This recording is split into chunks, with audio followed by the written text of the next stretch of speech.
And now we take you live to the Parañaque Integrated Terminal Exchange, or PITX, where an influx of passengers is expected. And mobile journalist Evan Terinque is on the ground to give us the latest. Hi Evan, good morning. Mas marami na bang tao dyan ngayong araw? Evan, kumpara kahapon, Lunes? Pauline, good morning. No? Sa ngayong mga oras na ito, kung makikita nyo sa aking kuran, maluwag na maluwag pa rin yung loob ng PITX. No? Kung tutuusin, mas maluwag ngayong araw kumpara kahapon ng ganitong oras. No? Pero inaasahan kasi na simula bukas talaga, no, Huwebes ng hapon, dun talaga magsisimula yung pagdagsa ng tao dahil yun nga yung huling araw ng trabaho at yung ilang mga government office nga half day na para mapagbigyan itong ating mga empleyado na makapagbiyahe pauwi sa kanilang mga probinsya sa darating na Semana Santa.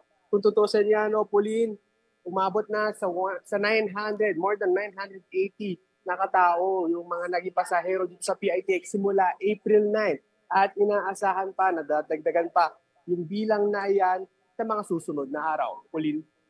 Evan, ano naman yung mga ilang problema na na-encounter na ng mga pasahero dyan sa PITX? Nakabili pa ba sila ng ticket o fully booked na yung mga biyahe dyan?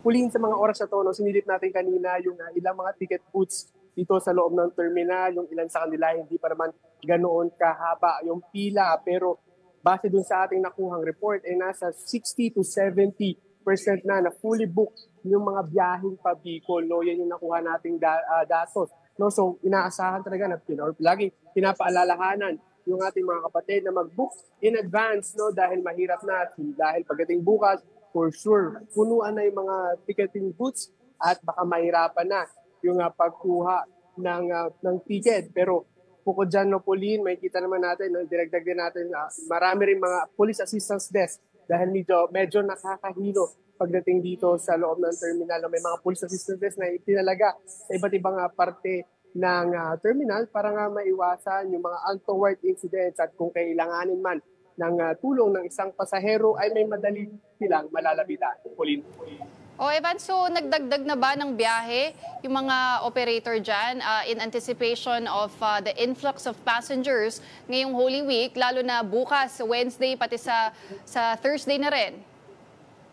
Yes, Paulino. Sa ngayon, wala pa tayong naririnig na dinadagdagan or nagdagdag na ng mga biyahe ng bus. Pero just in case daw na kailanganin, ready naman daw ang terminal na magbigay ng mga additional bus, lalo na nagbigay nga ng mahigit 1,000 special permits ang LTFRB sa mga bus para nga kung sakali talagang kailanganin o kulangin ng mga bus, ready i-roll out yung mga naka-standby na bus. Pero sa mga oras na ito, Pauline, no, 70% pa lang, 60 to 70% pa lang yung mga fully booked na buses. Pero ibig sabihin yan, may mga tickets pa rin pong mabibili dito sa terminal. Pero paalala ulit, mas okay na mag-advance booking, Pauline. Oo, advance booking online, convenient na rin yan para hindi na sila mahassle at pumila dyan sa PITX. Pero Evan, baka pwede mo kaming bigyan ng mabilis na pasilip, no, sa sitwasyon dyan ngayon, gano'n na ba karaming mga tao para yung mga papunta pa lamang dyan sa PITX, alam na nila kung anong pwede nilang abangan.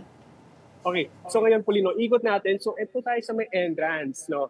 Pagdating nitong entrance, may kita natin maluwag na maluwag pa rin yung entrance natin dito, and may kita natin meron tayong cute na bomb sniffing dog, no? Para yan, sine-check niya yung mga bagahe na hindi or mahirapan i-check on hand. No? Pagdating naman dito, may kita natin smooth pa rin yung ating paglalakad dahil usually, no, pag maraming talagang tao dito sa PITX, talagang mahihirapan ka ng dumaan sa mga pasilyong ito, and may kita natin dito, ito yung isa sa police assistance desk na nakatalaga dito sa loob ng terminal, and try natin actually pumasok dito sa passport mismo, no? So may kita natin, may mga upuan, maraming bakante upuan. Excuse me po. Silipin lang natin. Sir, silip lang kami, sir. Thank you po. So pag silip natin yung mga passport, ito, medyo maluwag, tabi-tabi yung mga bus sa mga pay nila. And ayan, makikita natin, may mga nakakasakay pa rin at hindi pa naman gano'n kadami yung tao ngayong umaga. So, ulit. Oo. Ayan, good news yan. Evan, maluwag pa nga ngayon sa PITX pero abangan natin na yung dagsa ng mga tao sa susunod na mga araw. But for now, maraming salamat para sa report na yan. That was mobile journalist Evan Tarinque.